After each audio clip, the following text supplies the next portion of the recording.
back, everybody. It is prompt number, well, it's day 11 of our Find the Fun in Feb challenge run by Hazel and Candy, whose channel's linked below. And today our prompt is fantasy. Fairies, dragons, mermaids. Well, we'll see. So, as you may guess, I'm running a little bit late this week. It's the peak season for our tourism business, and we have been busy, which is great in many ways. But it means I don't get time in my creative space, which is not so good. Anyway, what I did do last night, you will see, I have done some prep. So maybe I'm not quite as behind as I think. What I did last night was prepped these silhouettes. Oh yeah, and that one has stuck. Okay, never mind. Now, so as you can see, I'm going with a little bit of an underwater theme and a mermaid theme this week. I've cut these out on my Cricut machine. And what I've done is I'm going to do a textured mixed media page today. So what I have done with these, I've cut out, I think I cut out 5 of the mermaids, all identical, from a reasonably thick card. Here's a bit of an offcut. And I've glued them together. Now, I was doing this quite late last night, and I'm just looking now and going, oh, actually my gluing wasn't terribly accurate, but that's okay, because, and they've got bits of glue all over them. So right now they look a bit shoddy, but don't worry, because by the time we finish they won't look like that. But anyway, what I wanted was a bit of depth. And if you don't have, you can do this with chipboard shapes, but if you don't have chipboard, this is a really easy way of doing it. And if you don't have a Cricut or a similar cutting machine, don't panic. Just draw the shapes that you want onto card, cut one out and use that as a template. Now you could do that using a stencil, you could do it using a die cut, anything you like really to give you that basic outline. And then you just cut multiples the same and you glue them together. And how many layers you do is entirely up to you, and it's what look you want to achieve. Once you've done it a couple of times, you'll get the hang of it and you'll get to know how many layers you want. So I've got 5 with my mermaid, and then these lovely bits of sort of seaweed or coral. I've just got 2 layers glued together, and that's just going to give me a little bit of is there a texture or depth? I don't know. You know what I mean. So they're done, they're prepped. I'm going to pop those to the side for a minute. I have also prepped the page in my journal, and that is more or less dry. So what you will see if you look at this page, when I gessoed my pages you could still see the book through it. I wanted this one to just not to be able to see quite so much, so I've put a couple of extra layers of gesso, and I've actually put a layer of white acrylic paint down as a base as well. Now, I've chosen some colours which I think are going to be quite nice for an underwater kind of look. But before I put those onto my background, there's one more thing I want to do. And I've pulled out a couple of stencils. And hopefully, can you see that one? No, I've got a bit of green here. There we go. So this is a little fish stencil. And I've also got this one, which you'll be able to see because it's got yellow paint on it. And this is sort of quite a nice bubble stencil. So I'm going to be using those, and I'm going to be bringing in, when I find it, here we go. It's not actually lime pickle, it's texture paste. So this is my homemade texture paste. You've seen me use this before.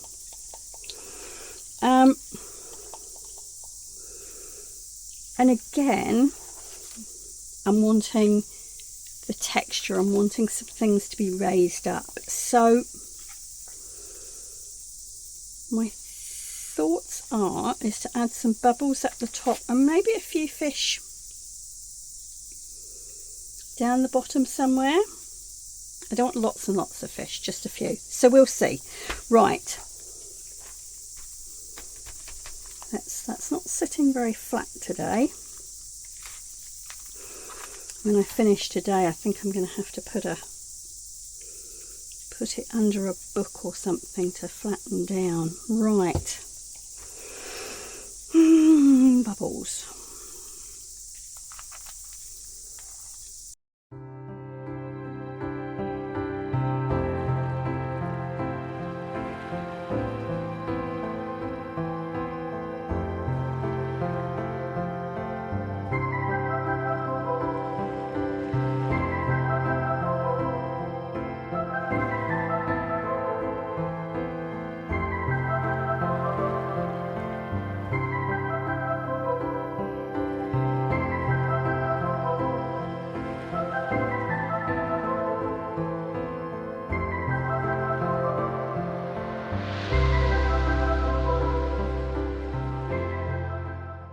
I'm envisaging, and I haven't really laid this out yet because I've had one of those weeks, but I'm envisaging my mermaid over this side somewhere. Oh, okay, she's going to stick out a little bit, isn't she, because of her tail. Maybe she needs to go that way. All right, I won't worry too much about that at the moment. I'm going to add in just a few more there.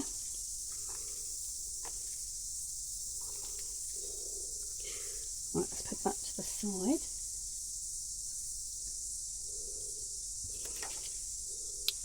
Now, I think I probably do need to make a decision about that before I put lots of fish in.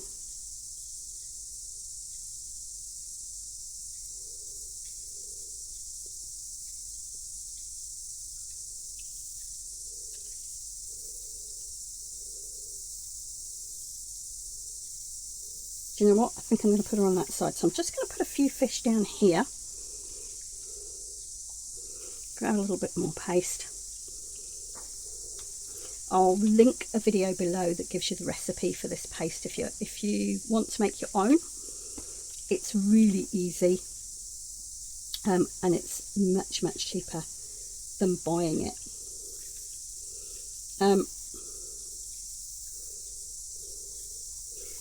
I mean, I learnt to make it in the first place because we live an hour's drive from our nearest shops. And I wanted some texture paste to do something one day and didn't have any. And obviously I'm not going to drive for an hour just to buy one item. So I learnt to make it. And I've never gone back to buying it again, I have to say.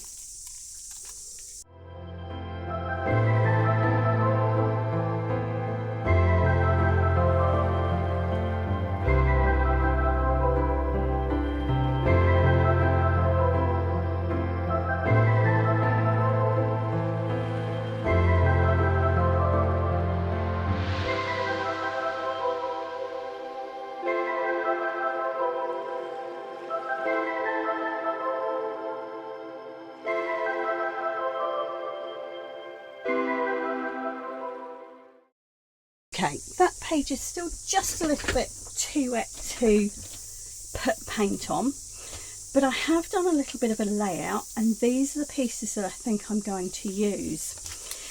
Now, I think I want my mermaid to be a black silhouette, and I want her facing this way, but as you can see, there's a whole heap of glue on here. So I am going to paint her black. These are my coral or seaweed, whichever you prefer, and I've got some greens here, and I'm just going to, I've got my old acetate sheet down here, and I'm just going to use that as a bit of a palette, and I'm going to pop a couple of these greens down. Might even find a pinky for some coral. Let's have a look. What have we got? This is quite a nice one. So, 'cause I think I'm going to Might pop a little bit of this down as well. There we go. We'll make a couple of some coral.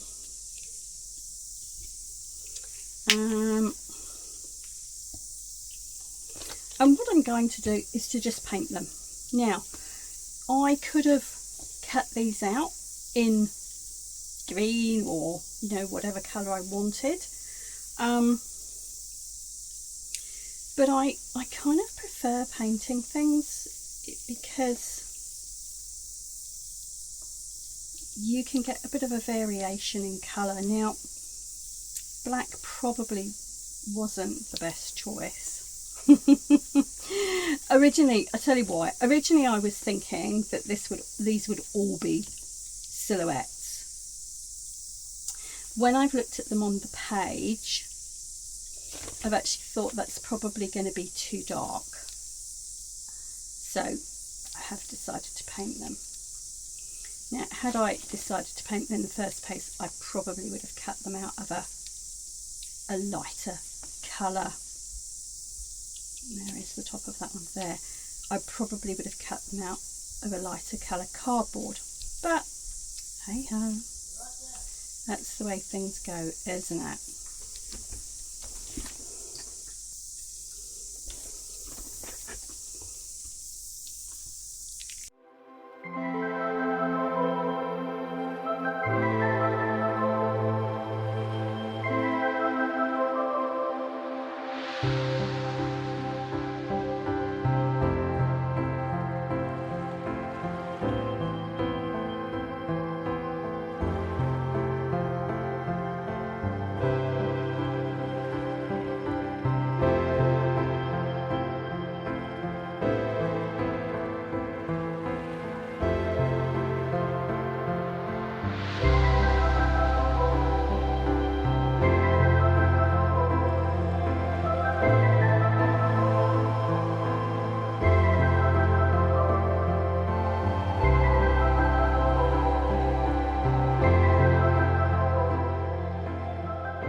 Right, as you can see, they're all painted.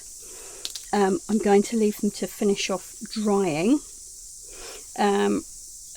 Once they're dry, I'll go and clean my acrylic, my acetate sheet off. So I go and clean my hands up, and then we'll come back and have a look at the background of the page and make a start on that. Alright, as you can see, I've gone back to my blues now and greens, the watercolours, and I've got some lighter colours here, with the exception of this one, which is a Prussian blue hue. This one I'm going to use down the bottom, and then the others I'm really just going to mix and try and create sort of a watery looking background. Now I am going to be painting over the texture paste, the bubbles and the fish, and I'm going to come back and do something with those once the paint's dried. So let's see how we get on.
So that paint is now thoroughly dry, and before I do anything else, I have got 3 of my Glimmer Mist sprays here. And I've just been giving these a good shake, and I'm just going to use a little bit of these just to add a little bit of interest and a bit more of a sort of an underwater look. So let's just put that there. What have we got here? This is a key lime pie. So that's a little bit of green. So I don't want a lot, I just want a little bit so that when you turn it in the light, you get that glimmer, sparkle. All right, this is peacock. This is a chalkboard one. So pop a little bit of that on as well.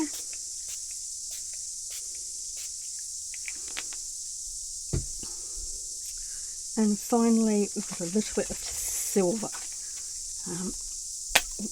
which we're just going to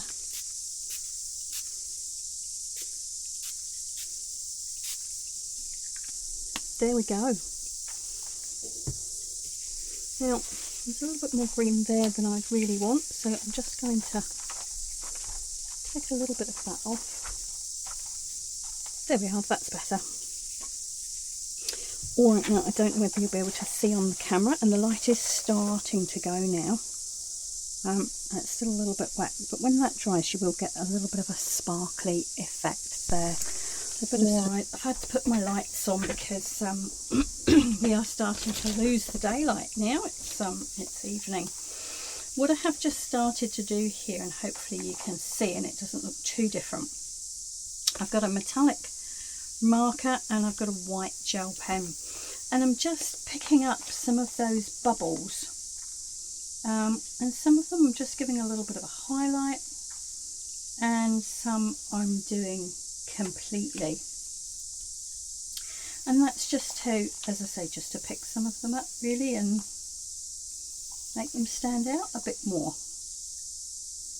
My white gel pen's a little bit reluctant on this surface, but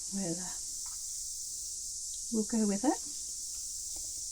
Now my mermaid is going to be kind of down here, so we'll do a couple of these, but not too many.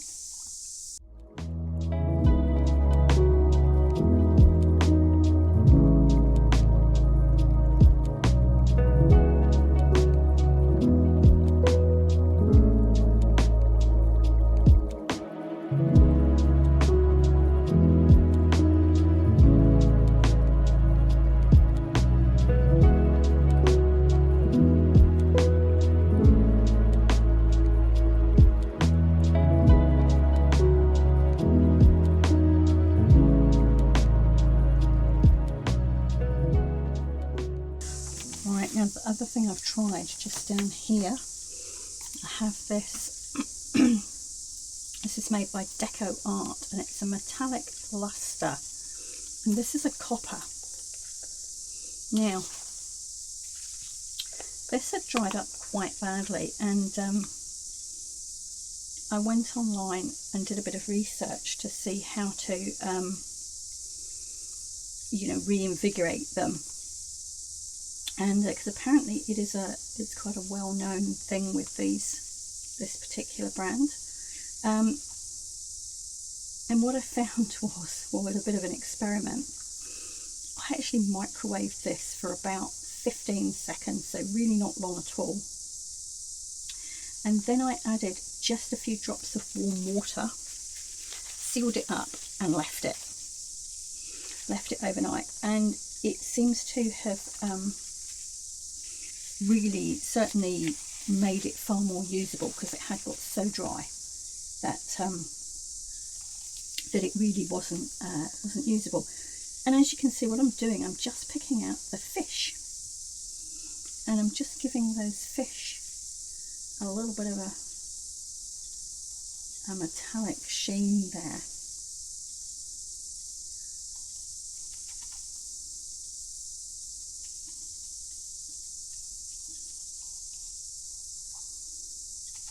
And because they're raised up with the texture paste, you can just, if you're careful, you can just get the fish and not the background.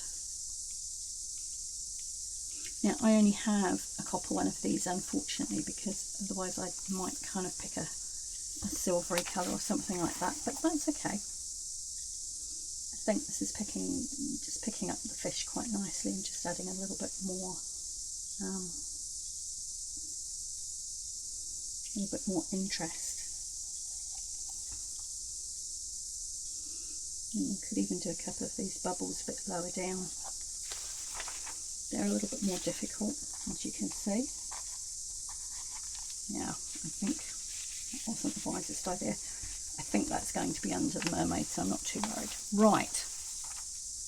Did I get all the fish? Yes, I think so. Okay. So, let's have a look at our bits and pieces and see how this is going to come together. Now, the other thing I did do, whilst I've got my sprays out, this is the net from an onion bag, and we have one particular make of onions here, and we get this cotton net rather than the nasty nylon-y ones. I thought this might look quite good, so what I did was sprayed a little bit of it with those with the blue and the green glimmer mist. So I'm going to cut this up and see if we can incorporate a bit of this as well. So let's kind of just cut that bit out that's dyed, the blue and green, and we'll see if we can get that in. Right, so our focal point, our mermaid, needs to be there.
Pulled out are my Pearlex powders, and these are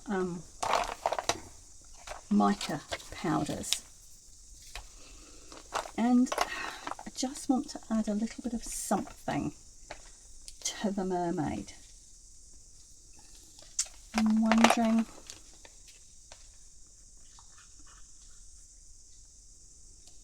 a little bit of the purple. Now have a feeling that on black acrylic paint these will just stick. Let me see. Yep, they will. So I'm just going to add a little bit of sparkle to the mermaid. My original idea, as I said, was just to have a silhouette, but I think I want just a little bit of something on her tail.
Alright everybody, there's our page for today. This was in response to the prompt of fantasy, and as you can see we have a little underwater scene with a mermaid here, and we have a little quote up the side that says, "Those who don't believe in magic will never find it." And hopefully if I tilt that in the light there, you will be able to see some of that shine and the glimmer of the various things I've used on there. Okay, I hope that's been fun to watch. I hope it's given you some ideas. Any questions, as always, please do feel free to ask. This is going out a little bit later than the 11th, but hopefully over the weekend I'll catch up, because our next prompt is bling. So I'm not a very blingy girl, I have to say, so that one's going to be a challenge for me, but let's see what happens. Okay, for now, thank you so much for watching, everybody. I'm just going to say ka kite ano.